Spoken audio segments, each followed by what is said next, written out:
Merci, messieurs, mesdames, bienvenue sur Web Télévision. Nous sommes dans Entretien. Ici, au plateau, nous sommes en train de parler de l'élevage de poissons. Nous sommes en train de recevoir monsieur Eri Moulenguezi Polé, c'est comme ça qu'on l'appelle. Il est ingénieur agronome. Il est en train de nous apprendre, ou soit de nous parler de ces techniques d'élevage de poissons depuis les lacs Kivu, précisément dans le territoire d'Idjouy, vers l'étang piscicole Sol. Eri, est-ce qu'on peut savoir qu'est-ce qui vous a poussé, comment ça s'est fait? Parlez de nous et de vos projets, ou soit de votre projet de l'élevage de poissons dans les lacs Kivu en territoire d'Idjouy. Merci beaucoup, messieurs les journalistes. Et je vais parler un peu sur l'élevage du poisson depuis le lac Kivu vers les étangs piscicoles dans les sols.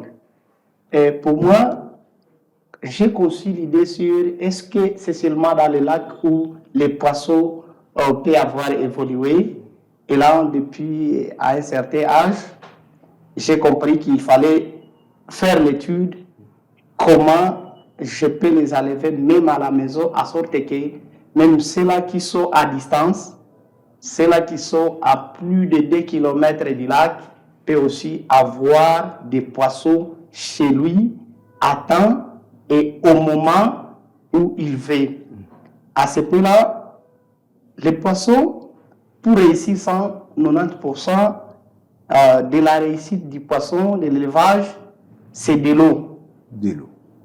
Vu la situation géographique d'Idjouy, je ne sais pas si vous connaissez la situation, Idjouy, c'est une île où nous avons non seulement les lacs, mais il y a aussi des rivières et au milieu de cette île-là.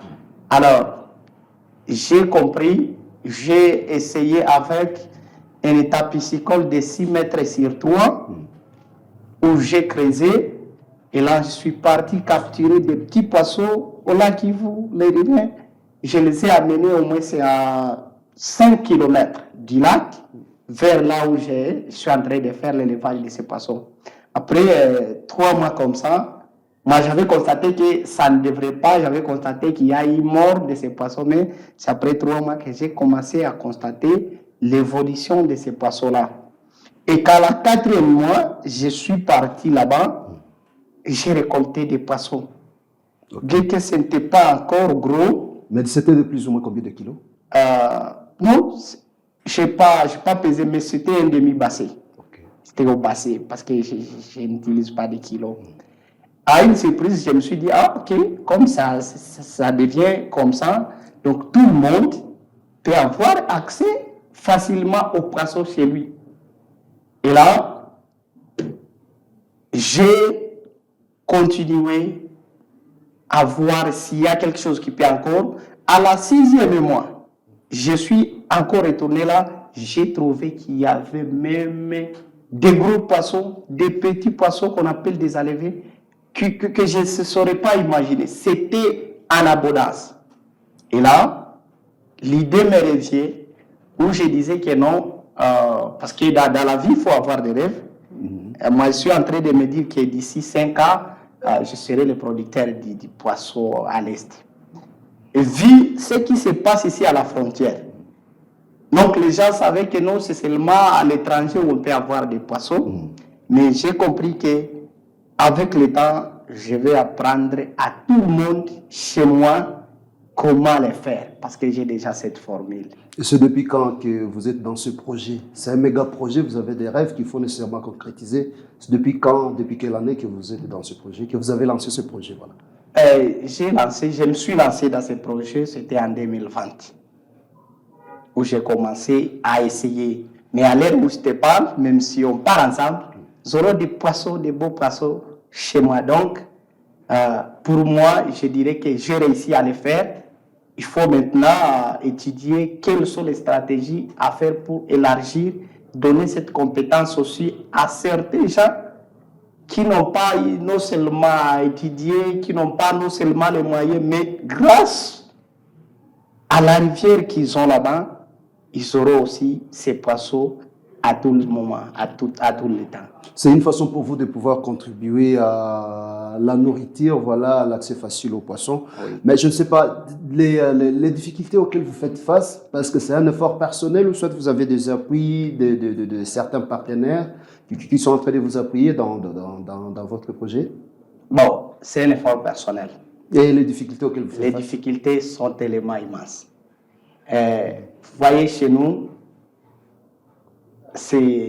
je dirais que c'est vous qui n'avez pas encore été là durant des ans. On y sera d'ici. Mais les gens qui m'écoutent, ils savent ce qui se passe actuellement, la famine dominante, je dirais. Et comme les gens ont toujours tendance à venir, non, hey, venez, voilà, est-ce que tu peux nous donner à ces poissons? Les gens, quand ils viennent, ok, je dis non, il fallait soit des petites contributions. Et c'est chaotique parce que chez nous, il n'y a pas vraiment de moyens. Je donne ces poissons-là. Gratuitement? Ah oui, je vous assure, gratuitement. Parce que si vous voulez attraper quelqu'un, il faut d'abord lui faire goûter de ce que vous êtes en train de faire. Okay. Parfois. Et là, les difficultés, c'est d'abord les moyens financiers. Parce que j'ai l'idée qu'avec soit 100 états piscicoles, ça peut d'abord couvrir l'île d'Idjouï. Ça peut couvrir non seulement l'île d'Idjouï, un peu partout. Mais les moyens pour y accéder, parce que vous comprenez que c'est un moyen qui demande la permanence, la main-d'œuvre des gens que nous allons travailler avec, et tout ça, bon, c'est un peu difficile pour moi. Mais malgré ça, je vais toujours avancer avec les pays, mais c'est un moyen financier personnel. Et vous croyez que pour devoir servir, par exemple, vous avez une vision de pouvoir servir tout l'Est de la République démocratique du Congo en production de poissons. Vous croyez que comment vous allez y arriver? Vous avez des partenaires auprès de qui vous avez soumis ces projets? Ou soit vous croyez qu'il faut combien d'états piscicoles pour devoir y arriver? Voilà. Merci. Je n'ai pas encore de partenaires et je n'ai pas encore soumis ça. Mais c'est dans le processus. Je suis dans ce processus-là parce que je me mettais en tête que non, il fallait d'abord travailler, montrer à tout le monde que c'est encore possible. Et là, je profite aussi de cette occasion d'inviter les partenaires, des entrepreneurs aussi, de venir aussi pour comprendre ce que nous pouvons faire ensemble, solliciter aussi ce que moi j'ai dans la tête. Et la question là, pour servir tout l'Est de la République démocratique du Congo, chez nous, ça peut encore exister. C'est encore possible, je le dis. Parce que nous avons des étendues non exploitées, avec les rivières que Dieu nous a données gratuitement, qu'on laisse comme ça, et qui peut encore servir. Donc, je suppose qu'avec 1000 étangs piscicoles, 1000 étangs piscicoles, à au moins chaque jour 5 tonnes de poissons, on peut servir la ville de Goma, Bukavu, non seulement là, mais aussi à l'étranger, parce que nous sommes au milieu du lac, à la frontière du Rwanda et la RDC. Alors, vous produisez ou soit vous élevez quel genre de poissons? Ce sont des tilapias, des anguilles, des captaines. Il y a des catégories de poissons. Je ne sais pas, les sambaza, lesquels que vous utilisez? Moi, j'élève des poissons naturels, des tilapias qui viennent du lac Kivu, naturel. Et ces poissons-là peuvent prendre combien de mois nécessairement pour que ça puisse atteindre l'âge de maturité? C'est comme ça que vous appelez? Oui. Ouais. S'ils sont nourris très bien dans des conditions, donc on produit des aliments là-bas localement, comme ils sont aussi locaux. Je vous dis, lorsque nous enlevons ça très bien, dans 5 mois, je peux avoir produit un poisson de au minimum 500 grammes. Donc 2 poissons 1 kilo. 2 poissons 1 kilo. Oh, oui. Et comment vous trouvez les nourritures, ou soit la nourriture de ce poisson? Oui. Où vous tirez ça? Vous savez, ou soit ça mange tout? Ça mange d'abord tout. Ok. Même les herbes qui poussent à côté de ces états-là, je coupe ça, je mets là, et quand je constate après combien de temps, les poissons mangent ça. Et quand il y a quelque part, là où on a chez nous, il y a un système où des bracelets, les K6. voyez les résidus parce que ce sont des sorgho qu'on mélange et qu'après, il y a une filtration et les résidus restent. Je vais là-bas, je prends ces résidus-là et quand j'amène là, les poissons profitent ça convenablement. Et à un moment, les poissons trouvent à manger. Ici chez nous, il y a combien de sortes de catégories de poissons dans les lacs Kivu? Pourquoi vous avez choisi des tilapia? Les sambazas peuvent aussi être élevés ou soit d'autres poissons comme les jumbo, les soirs, comment on appelle ça? Les anguilles, c'est ça? Les anguilles ou soit les saumons par exemple? Les anguilles. Bon, il y a plusieurs sortes ou catégories de poissons dans ces lacs Kivu. Mais vous êtes focalisé seulement au tilapia? Je me suis focalisé au tilapia parce que ce sont des poissons-là, à un moment, ils grandissent très vite. À une petite espace, vous pouvez les produire facilement.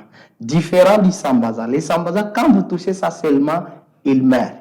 Donc, il est difficile. Il est aussi le tilapia, là, c'est facile aussi à les faire transporter du lac vers l'endroit où vous allez l'implanter. Vers l'état piscine. Oui, oui.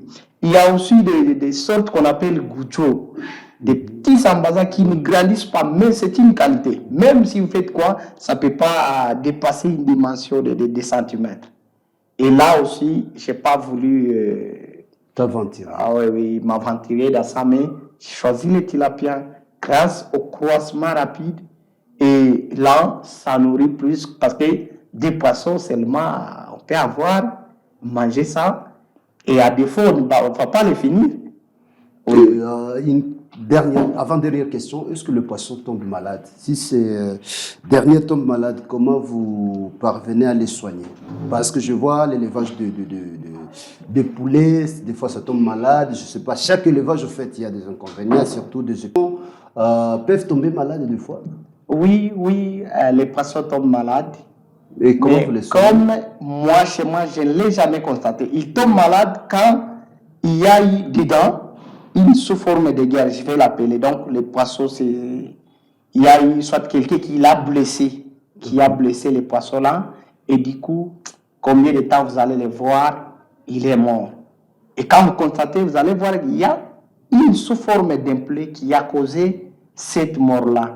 Mais quand il n'y a pas une personne qui a dérangé l'endroit, il n'y a pas de serpent qui est allé juste chercher comment il peut les capturer, ils sont stables, je n'ai pas encore constaté une maladie dans mon état piscicole. Et la dernière question, comment vous faites pour protéger votre état piscicole contre le prédateur? Oui, merci. Vous savez, c'est pourquoi je l'ai dit, avant de faire quelque chose, non seulement les titiers, mais il faut aussi les concevoir très bien.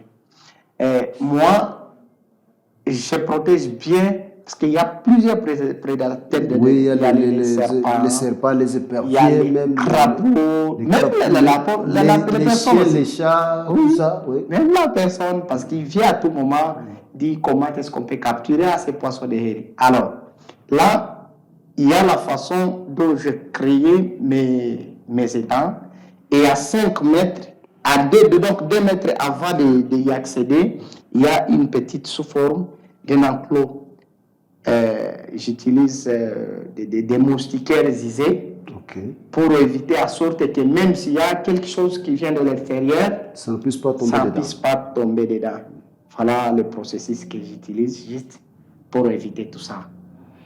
En tout cas, je ne sais pas, un message aux autorités qui disposent de moyens ou soit aux partenaires qui peuvent avoir des moyens mais qui ne veulent pas les mettre à votre disposition, mais peut-être ils ont des moyens mais ne savent pas qu'est-ce qu'ils doivent faire de ce moyen.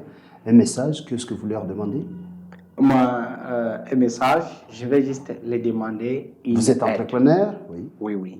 Et que cette aide-là, c'est une aide qui peut, moi, personnellement, d'abord, m'avantager, mais je vais aussi, après cette aide, parce que je constate que si une fois j'ai fini à réaliser le projet-là, ce n'est pas moi, personnellement, qui sera bénéficiaire, mais c'est toute l'Est, c'est tout Idjoui et ces autorités-là, à tous les niveaux, quel que soit matériel, financier, des conseils, j'en ai tellement besoin. Oui. Ah, d'accord. C'est tout un plaisir de vous avoir ici. En tout cas, merci infiniment de nous avoir suivis. Ici au plateau, nous avons eu à recevoir M. Eri Moulengue-Zipolin. Il est ingénieur en agronomie. Il nous a parlé de ses techniques d'élevage de poissons avec ses états piscicoles.